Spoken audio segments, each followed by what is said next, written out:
सभी हिंदी साहित्य प्रेमियों का हिंदी साहित्य की क्लास में आपका हार्दिक स्वागत अभिनंदन। हम पढ़ रहे हैं आचार्य रामचंद्र शुक्ल जी का हिंदी साहित्य का इतिहास। इसके अंतर्गत हमने जो रीतिकार उत्तर मध्यकाल पढ़ रहे थे। उत्तर मध्यकाल को आचार्य रामचंद्र शुक्ल जी ने रीतिकाल कहा है। ठीक है, रीतिकाल के अंतर्गत हमने सामान्य परिचय पढ़ लिया था प्रकरण 1 के अंतर्गत। अब हम पढ़ रहे हैं प्रकरण 2, जिसमें रीति ग्रंथकार कवि हैं। रीति ग्रंथकार कवि 12 कवि पढ़ लिए थे हमने।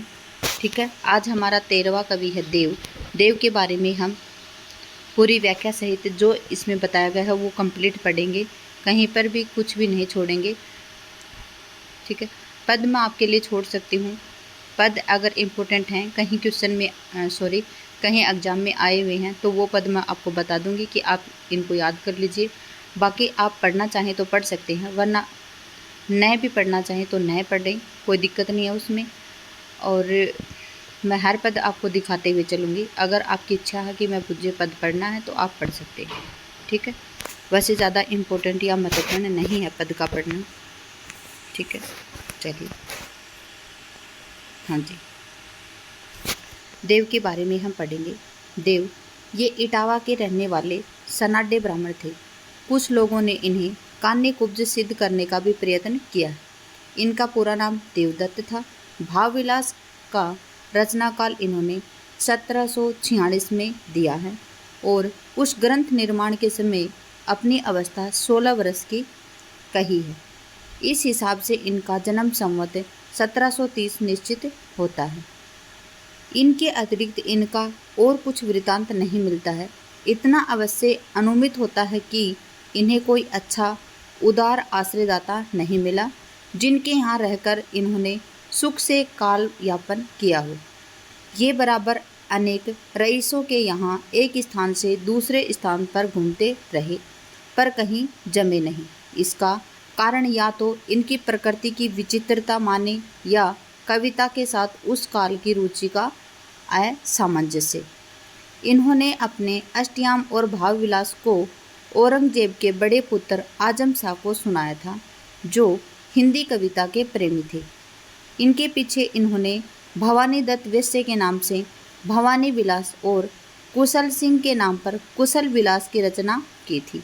फिर मर्दन सिंह के पुत्र राजा उद्योत सिंह बैस के लिए इन्होंने प्रेमचंद्रिका बनाई थी। इसके उपरांत ये बराबर अनेक प्रदेशों में भ्रमण करते रहे। इस यात्रा के अनुभव का इन्होंने अपने जाति विलास नामक ग्रंथ में कुछ उपयोग किया है। किसका? जो यात्रा इन्होंने की थी उसका अनुभव कहाँ पे किया उन्होंने? जाति विलास नामक ग्रंथ में। इस ग्रंथ में भिन्न भिन्न जातियों और भिन्न भिन्न प्रदेशों की स्त्रियों का वर्णन है। देखिए, जो जाति विलास है इसमें क्या है? भिन्न भिन्न जातियों और भिन्न भिन्न प्रदेशों की स्त्रियों का वर्णन है। उसमें उनकी विशेषता अच्छी तरह से व्यक्त हुई है, यह बात नहीं है। ठीक है, पर वर्णन में उनकी विशेषता अच्छी तरह व्यक्त हुई है, यह बात नहीं हुई है। इतने पर्यटन के उपरांत जान पड़ता है कि इन्हें एक अच्छे आश्रयदाता राजा भोगीलाल मिले। ठीक है, जिनके नाम पर संवत 1783 में इन्होंने रसविलास नामक ग्रंथ बनाया। इन राजा भोगीलाल की इन्होंने अच्छी तारीफ की है, जैसे भागीलाल भूप लाख पाखर लवैया जिन लाखन खर्ची रची आखर खरीदे है। ठीक है, रीतिकाल के प्रतिनिधि कवियों में शायद सबसे अधिक ग्रंथ रचना देव ने की है। कोई इनकी रची पुस्तकों की संख्या 52 मतलब 52 मानते हैं, तो कोई उनकी संख्या कितनी मानते हैं? 72 मानते हैं। जो हो, इनके निम्नलिखित ग्रंथों का तो पता चला ही है। कितने ग्रंथ हैं ये? 24। भाव विलास, अष्टयाम, भवानी विलास, सुजान विनोद, प्रेम तरंग, राग रत्नाकर, कुशल विलास, देवचरित, प्रेमचंद्रिका, सुख सागर तरंग, वृक्ष विलास, पावस विलास, ब्रह्मा दर्शन 25, तत्व दर्शन 25, आत्मदर्शन 25, जगत 25, रसानंद लहरी, प्रेमचंद्रिका, सुमील विनोद, राधिका विलास, नीति शतक और नक्शिक प्रेम दर्शन। देखिए, ये देव की रचना है। ग्रंथों की अधिक संख्या के संबंध में यह जान रखना भी आवश्यक है कि देव जी अपने पुराने ग्रंथों के कवित्वों को इधर उधर दूसरे क्रम से रखकर एक नया ग्रंथ प्राय तैयार कर दिया करते थे। इससे वे ही कवित्व बार बार इनके अनेक ग्रंथों में मिलते हैं। सुख सागर तरंग तो प्राय अनेक ग्रंथों से लिए हुए कवित्वों का संग्रह है। राग रत्नाकर में राग रागिनियों के स्वरूप का वर्णन है। अष्टयाम तो रात दिन के भोग विलास की दिनचर्या है, जो मानो उस काल के अकर्मण्य और विलासी राजाओं के सामने कालयापन विधि का ब्यौरा पेश करने के लिए बनी थी। ठीक है। ब्रह्मा दर्शन 25 और तत्व दर्शन 25 में जो विरक्ति का भाव है वह बहुत संभव है कि अपनी कविता के प्रति लोक की उदासीनता देखते देखते उत्पन्न हुई है। ये आचार्य और कवि दोनों रूपों में हमारे सामने आते हैं। कौन? देव क्या थे? आचार्य भी थे और कवि भी थे। यह पहले ही कहा जा चुका है कि आचार्यत्व के पद के अनुरूप कार्य करने में रीतिकाल के कवियों में पूर्ण रूप से कोई समर्थ नहीं हुआ है। कुलपति और सुखदेव ऐसे साहित्य शास्त्र के अभ्यासी पंडित भी विशद रूप में सिद्धांत निरूपण का मार्ग नहीं पा सके। बात यह थी कि एक तो ब्रज भाषा का विकास काव्य उपयोगी रूप में ही हुआ, विचार पद्धति के उत्कर्ष साधन के योग्य वह न हो पाई। दूसरे उस पद्य में ही लिखने की परिपाटी थी। अतः आचार्य के रूप में देव को भी कोई विशेष स्थान नहीं दिया जा सकता। कुछ लोगों ने भक्तिवश अवश्य ही बहुत सी बातों के साथ इन्हें कुछ शास्त्रीय उद्भावना का श्रेय भी देना चाहा है। वे ऐसे लोग हैं जिन्हें तात्पर्य वृत्ति एक नया नाम मालूम होता है और जो संचारियों में एक छल और बढ़ा हुआ देखकर सोचते हैं, चौंकते हैं। क्यों चौंकते हैं? देखिए, यहाँ पे समझने की बात है कि संचारी भाव कितनी है? 33, लेकिन जो 34वां संचारी भाव छल है वो किसने माना है? देव कवि ने माना है। यहाँ पे यही क्वेश्चन का आंसर है। ठीक है, किसका आंसर है ये कि संचारी भावों की संख्या देव ने कितनी मानी है? तो 34, और 34वां संचारी भाव उन्होंने कौन सा मानना है? तो ये माना है छल। ठीक है। न्यायिकों की तात्पर्य वृत्ति बहुत काल से प्रसिद्ध चली आ रही है और वह संस्कृत के सब साहित्य मीमांसकों के सामने थी। तात्पर्य वृत्ति वास्तव में वाक्य के भिन्न भिन्न पदों शब्दों के वाच्यार्थ को एक में समन्वित करने वाली वृत्ति मानी गई है। अतः वह अभिधा से भिन्न नहीं है, वाक्यगत अभिधा ही है। रहा छल संचारी, वह संस्कृत के रस तरंगिणी से जहाँ से और भी बातें लिया गया है। कहाँ से लिया गया? छल नामक संचारी भाव रस तरंगिणी से लिया गया है। दूसरी बात यह है कि साहित्य के सिद्धांत ग्रंथों से परिचित मात्र जानते हैं कि गिनाए हुए 33 संचारी उपलक्षण मात्र हैं। संचारी और भी कितने हो सकते हैं? ठीक है। अभिधा, लक्षणा आदि शब्द शक्तियों का निरूपण हिंदी के रीति ग्रंथों में प्राय कुछ भी नहीं हुआ है। इस विषय का सम्यक ग्रहण और परिपाक जरा है भी कठिन। इस दृष्टि से देव जी के इस कथन पर है। क्या है? देखिए, देव का ये कथन है। ये हम रीतिकालीन जो प्रश्न उत्तर कर रहे हैं महत्वपूर्ण, उसमें पहला प्रश्न ही था ये। अभिधा उत्तम काव्य है, मध्य लक्षणालीन, अधम व्यंजना रस विरस कहती उल्टी कहते नवीन। ठीक है। यहाँ अधिक कुछ कहने का अवकाश नहीं। व्यंजना की व्याप्ति कहाँ तक है, उसकी किस प्रकार क्रिया होती है, इत्यादि बातों का पूरा विचार किए बिना कुछ करना कठिन है। देव जी का यहाँ व्यंजना से तात्पर्य पहली बुझाने वाली वस्तु व्यंजना का ही जान पड़ता है। यह दोहा लिखते समय उसी का विकृत रूप उनके ध्यान में था। ठीक है। आगे है, कवित्व शक्ति और मौलिकता देव में खूब थी, पर उनके सम्यक स्फुरण में उनकी रुचि विशेष प्राय बाधक हुई है। कभी कभी वे कुछ बड़े और पेचीले मजमून का हौसला बांधते थे, पर अनुप्रास के आडंबर की रुचि बीच ही में उनका अंग भंग करके सारे पद्य को कीचड़ में फंसा छकड़ा बना देती थी। भाषा में कहीं कहीं स्निग्ध प्रवाह न आने का एक कारण यह भी था क्या कारण था? अधिकतर इनकी भाषा में प्रवाह पाया जाता है, कहीं कहीं पे शब्द व्यय बहुत अधिक और अर्थ अल्प है। ठीक है, आगे पढ़ते हैं। अक्षर मैत्री के ध्यान से इन्हें कहीं कहीं अशक्त शब्द रखने पड़ते थे जो कभी कभी अर्थ को आच्छन्न करते थे। तुकांत और अनुप्रास के लिए ये कहीं कहीं शब्दों को ही तोड़ते मरोड़ते न थे, वाक्य को भी अविन्यस्त कर देते थे। जहाँ अभिप्रेत भाव का निर्वाह पूरी तरह हो पाया है या जहाँ उसमें कम बाधा पड़ी है, वहाँ की रचना बहुत ही सरस हुई है। इनका सा अर्थ सौष्ठव और नवोन्मेष बिरले ही कवियों में मिलता है। रीति काल के कवियों में ये बड़े ही प्रगल्भ और प्रतिभा संपन्न कवि थे, इनमें संदेह नहीं है। इस काल के बड़े कवियों में इनका विशेष गौरव का स्थान है। कहीं कहीं इनकी कल्पना बहुत सूक्ष्म और दूरारूढ़ है। इनकी कविता के कुछ उत्तम पद उदाहरण नीचे दिए जाते हैं। ठीक है, आप पढ़ेंगे ये इनके पद। एक पद ये है,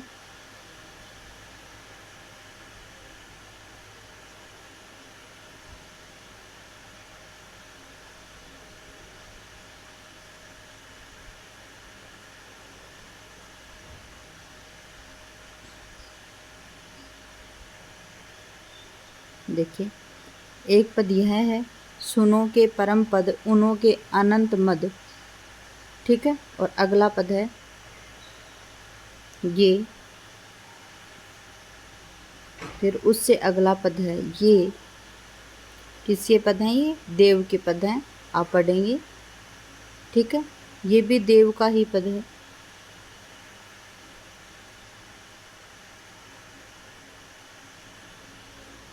एक पद ये है,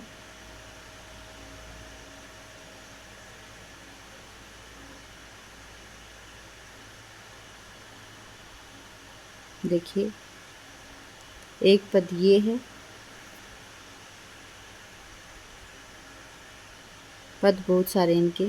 एक पद ये है, एक पद ये है।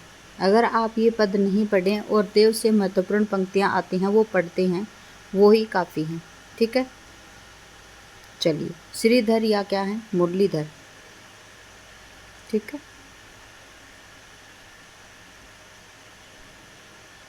क्या है ये? श्रीधर या मुरलीधर। ये प्रयाग के रहने वाले ब्राह्मण थे और संवत, ये दिखाई नहीं दे रहा, शायद 1737 के लगभग उत्पन्न हुए थे। यद्यपि अभी तक इनका जंगनामा ही प्रकाशित हुआ है, जिसमें फर्रुखा शेर और जहांदार के युद्ध का वर्णन है, पर स्वर्गीय बाबू राधाकृष्ण दास ने इनके बनाए हुए कई रीति ग्रंथों का उल्लेख किया है, जैसे नायिका भेद चित्र काव्य। इनका कविता काल संवत 1760 के आगे माना जाता है। किसका? देखिए श्रीधर मुरलीधर के बारे में थोड़ा सा ही दिया हुआ है इसमें। आगे पढ़ते हैं। सूरती मिश्र, ये आगरे के रहने वाले कान्यकुब्ज ब्राह्मण थे, जैसा कि इन्होंने स्वयं लिखा है। सूरती मिश्र कनौज, ये नगर आगरे वास। इन्होंने अलंकार माला संवत 1766 में और बिहारी सतसई की अमरचंद्रिका टीका संवत 1794 में लिखी है। अतः इनका कविता काल विक्रम की 18वीं शताब्दी का अंतिम चरण माना जा सकता है। ये नसरुल्लाह खां नामक सरदार के यहाँ तथा दिल्ली के बादशाह मुगल मुहम्मद शाह के दरबार में आया जाया करते थे। इन्होंने बिहारी सतसई, कवि प्रिया, रसिक प्रिया पर विस्तृत टीकाएं रची हैं, जिससे इनके साहित्य ज्ञान और मार्मिकता का अच्छा परिचय मिलता है। टीकाएं ब्रजभाषा गद्य में हैं। इन टीकाओं के अतिरिक्त इन्होंने वैताल पंचविंशति या ब्रजभाषा गद्य का अनुवाद किया और निम्नलिखित रीति ग्रंथ रचे। कौन से रीति ग्रंथ लिखे इन्होंने? किसने? सूरती मिश्र ने। एक लिखा अलंकार माला, रस रतन माला, सरस रस, रस ग्राहक चंद्रिका, नक्षिक, काव्य सिद्धांत और रस रत्नाकर। अलंकार माला की रचना इन्होंने भाषा भूषण के ढंग पर की है। इससे भी लक्षण और उदाहरण प्राय एक ही दोहे में मिलते हैं, जैसे हिमसो हर के हास सो, जस मालोपम ठामी, सो असंगति कारण अवर, कारज ओरे थान, चली अहि श्रुति आनहि, डसत नखत ओके प्राण।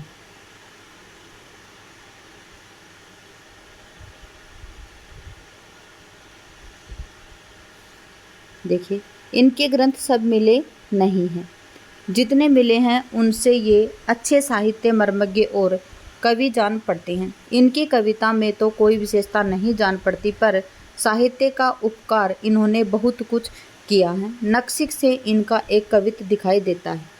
देखिए, ये कवित्त आप पढ़ेंगे स्वयं। आगे आते हैं कविंदर, जिन्हें क्या कहा जाता है, उदयनाथ भी कहा जाता है। ये कालिदास त्रिवेदी के पुत्र थे। देखिए, कविंदर हैं, ये किसके पुत्र थे, कालिदास त्रिवेदी के पुत्र थे और संवत 1736 के लगभग उत्पन्न हुए थे। इनका रसचंद्रोदय नामक ग्रंथ बहुत प्रसिद्ध है। इसके अतिरिक्त विनोद चंद्रिका संवत 1777 में, रसचंद्रोदय संवत 1804 में बना था।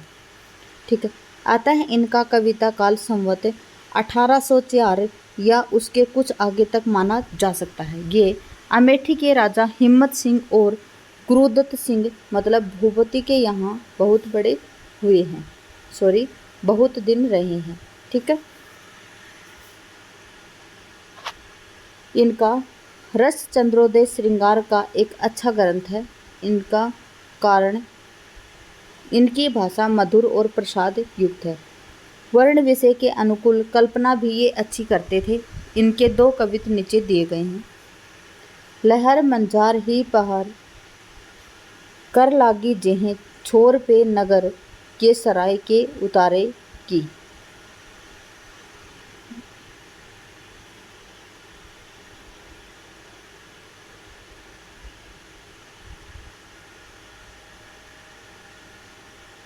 देखिए, हाँ जी, ये पद पढ़ेंगे आप,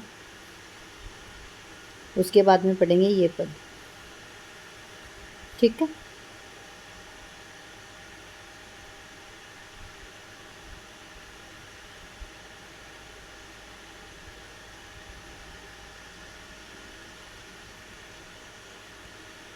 देखिए आगे पढ़ते हैं। श्रीपति ये कालपी के रहने वाले कान्यकुब्ज ब्राह्मण थे। इन्होंने संवत 1777 में काव्य सरोज नामक रीति ग्रंथ बनाया था। ठीक है, इनके अतिरिक्त इनके निम्नलिखित ग्रंथ हैं, कवि कल्प, द्रुम, रस सागर, अनुप्रास, विनोद, विक्रम विलास, सरोज कलिका और अलंकार गंगा। आगे है श्रीपति ने काव्य के सब अंगों का निरूपण विशद रीति से किया है। दोषों का विचार पिछले ग्रंथों से अधिक विस्तार के साथ किया है और दोषों के उदाहरणों में केशवदास के बहुत से पद्य रखे हैं। इससे इनका साहित्यिक विषयों का सम्यक और स्पष्ट बोध तथा विचार स्वातंत्र्य प्रकट होता है। काव्य सरोज बहुत ही प्रौढ़ ग्रंथ है। काव्यांगों का निरूपण जिस स्पष्टता के साथ इन्होंने किया है, उससे इनकी स्वच्छ बुद्धि का परिचय मिलता है। यदि गद्य में व्याख्या की परिपाटी चल गई होती तो आचार्यत्व ये और भी अधिक पूर्णता के साथ प्रदर्शित कर सकते। दास जी इनके बहुत अधिक ऋणी हैं। इन्होंने इनकी बहुत सी बातें जो कि त्यों अपने काव्य निर्णय में चुपचाप रख ली हैं। आचार्यत्व के अतिरिक्त कवित्व भी इनकी ऊंची कोटि का है। रचना विवेक इनके बहुत ही जागृत और रुचि अत्यंत परिमार्जित थी। झूठे शब्द आडंबर के फेर में ये बहुत कम पड़े हैं। अनुप्रास इनकी रचनाओं में बराबर आए हैं, पर इन्होंने अर्थ और भाव व्यंजना में बाधा नहीं डाली है। अधिकतर अनुप्रास रसा अनुकूल वर्ण विन्यास के रूप में आकर भाषा में कहीं ओज कहीं माधुर्य घटित करते पाए जाते हैं। पावस ऋतु का जो इन्होंने बड़ा ही अच्छा वर्णन किया है, इनकी रचना के कुछ उदाहरण नीचे दिए गए हैं। देखिए, आप पढ़ेंगे ये उदाहरण स्वयं। पद मैं आपको एक भी पढ़कर नहीं बताऊंगी, ठीक है, क्योंकि मेरे पास भी इतना टाइम नहीं होता है। मैं आपके लिए जल्दी से जल्दी इसको अपलोड करने की कोशिश करती हूँ, ठीक है। अगले क्वेश्चन है, अगले कवि हमारे बीर।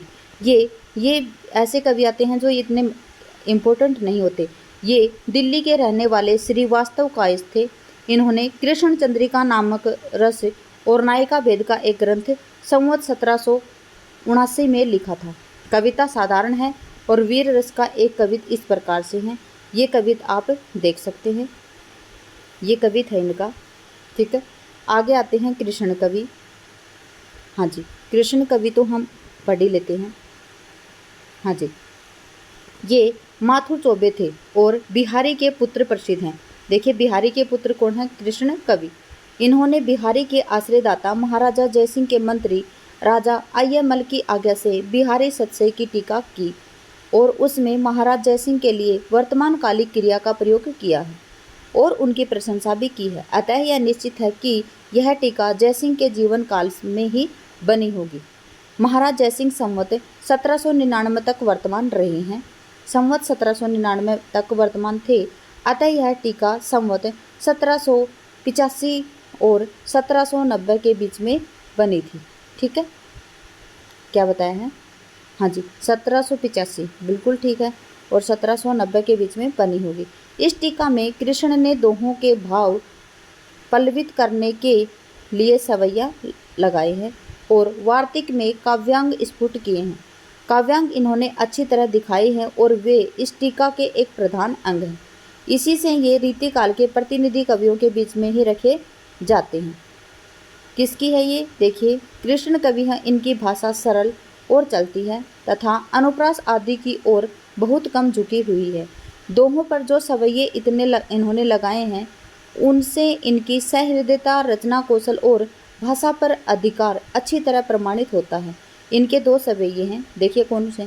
शीश मुकुट, कटी काछनी, कर मुरली उर्माल, यही बानिक मो मन सदा, बसो बिहारी लाल। आगे क्या है? छबी सो फबी शीश किरीट बन्यो, रुचि साल हिये बनमाल लसे, कर कंजही मंजूर अली मुरली, कछनी कटी प्रचारु भा बरसे। कवि कृष्ण कहे सुंदर मूर्ति, यो अभिलाष हिये सरसे, वह नंद किशोर बिहारी सदा यही, बानिक मोहिए मांझ बसे। आगे क्या है? ये पंक्तियाँ ये पद्य आप स्वयं पढ़ेंगे। आगे है रसिक सुमति। रसिक सुमति कौन थे? ये ईश्वर दास के पुत्र थे। ईश्वर दास ने रचना की थी, देखिए अंगद पैज और सत्यवती कथा, ये इन्हीं के पुत्र थे। संवत क्या बताया? संवत नहीं, यहाँ पे सन 1785 में वर्तमान थे। इन्होंने अलंकार चंद्रोदय नामक एक अलंकार ग्रंथ कुवलयानंद के आधार पर दोहों में बनाया है। पद रचना साधारणतः अच्छी है। प्रत्यनिक का लक्षण और उदाहरण एक ही दोहे में मिलता है। क्या है? प्रत्यनिक अरि सो न बस। क्या है? प्रत्यनिक अरि सो न बस, अरि हितुति दुख दे, रवि सो चले न कंज की दीपति, शशि हरि ले। आगे है गंजन। गंजन कवि पढ़ेंगे, ठीक है। गंजन कवि के बारे में क्या है? ये काशी के रहने वाले गुजराती ब्राह्मण थे। इन्होंने संवत 1786 में कमरुद्दीन खान हुलास नामक श्रृंगार रस का एक ग्रंथ बनाया, जिसमें भावभेद रसभेद के साथ षट ऋतु का विस्तृत वर्णन किया है। इस ग्रंथ में इन्होंने अपना पूरा वंश परिचय भी दिया गया है। अपने प्रपितामह मुकुट राय के कवित्व की प्रशंसा भी की है। कमरुद्दीन खां दिल्ली के बादशाह के वजीर थे और भाषा काव्य के अच्छे प्रेमी थे। इनकी प्रशंसा गंजन ने खूब जी खोलकर की है, जिससे जान पड़ता है कि इनके द्वारा कवि का बड़ा अच्छा सम्मान हुआ था। उपयुक्त ग्रंथ एक अमीर को खुश करने के लिए लिखा गया, जिसमें ऋतु वर्णन के अंतर्गत उसमें अमीरी, शोक और आराम के बहुत से सामान गिनाए गए हैं। इस बात में ग्वाल कवि से मिलते जुलते हैं। ये कौन? गंजन कवि। इस पुस्तक में सच्ची भावुकता और प्रकृति रंजन की शक्ति बहुत अल्प है। भाषा भी शिष्ट और प्रांजल है। इस कवित्व में नीचे दिया गया है। क्या दिया गया है? देखिए ये पद्य आप स्वयं ही पढ़ेंगे, ठीक है, चलिए आगे देखते हैं। अली मुहिम खां, जिसे प्रीतम भी कहा जाता है, इनका क्या नाम जाना जाता है? प्रीतम। क्या है? अली मुहिम खां। ये आगरे के रहने वाले थे। इन्होंने संवत 1787 को खटमल बाईसी, क्या है? खटमल बाईसी नाम की हास्य रस की एक पुस्तक लिखी। इस प्रकरण के आरंभ में कहा गया है कि रीति काल में प्रधानता श्रृंगार रस की रही है। किसमें कहा गया था? खटमल बाईसी में। यद्यपि वीर रस लेकर भी रीति ग्रंथ रचे गए, पर किसी और रस को अकेला लेकर मैदान में कोई नहीं उतरा था। यह हौसले का काम हजरत अली मुहिब खां साहिब ने कर दिखाया। इस ग्रंथ का साहित्यिक महत्व कई पक्षों में दिखाई पड़ता है। हास्य आलंबन प्रधान रस है। आलंबन मात्र का वर्णन ही इस रस में पर्याप्त होता है। इस बात का स्मरण रखते हुए जब हम अपने साहित्य क्षेत्र में हास्य के आलंबनों की परंपरा की जांच करते हैं, तब एक प्रकार की बंधी रूढ़ी सी पाते हैं। संस्कृत के नाटकों में खाऊपन और पेट की दिलगी बहुत कुछ बंधी सी चली आई है। भाषा साहित्य में कंजूसों की बारी आई। अधिकतर ये भी हास्य रस के आलंबन रहे हैं। आगे है, खां साहब ने शिष्ट हास्य का एक बहुत अच्छा मैदान दिखाया। इन्होंने हास्य रस के लिए खटमल को पकड़ा, जिस पर एक संस्कृत उक्ति प्रसिद्ध है। क्या है? कमला कमले सेते हर्षेते हिमालय क्षीराब्दो च हसिष्यते मन्ने मतकुण संकया। ठीक है, आगे है, हाँ जी, क्षुद्र और महान के अभेद की भावना उनके भीतर कहीं छुपी हुई है। इन सब बातों के विचार से हम खां साहब या प्रीतम जी को एक उत्तम श्रेणी का पथ प्रदर्शक कवि मानते हैं। इनका और कोई ग्रंथ नहीं मिलता, न सही इनकी खटमल बाईसी ही बहुत काल से तक इनका स्मरण बनाए रखने के लिए काफ़ी है। खटमल बाईसी के 2 कवित इस प्रकार से हैं। ये कवित किसके हैं? खटमल बाईसी के कवित हैं। आप स्वयं इनको पढ़ेंगे। ठीक है, अगले कवि पढ़ेंगे हम दास कवि जिसे भिखारी दास कहा जाता है। और भिखारी दास जी को रामचंद्र शुक्ल जी ने अपने हिंदी साहित्य में क्या कहा है? दास कवि कहा है। आज पढ़ेंगे हम यहीं तक। अगली क्लास में बने रहने के लिए धन्यवाद। आपका दिन शुभ रहे। जय हिंद, जय भारत, जय जवान, जय किसान।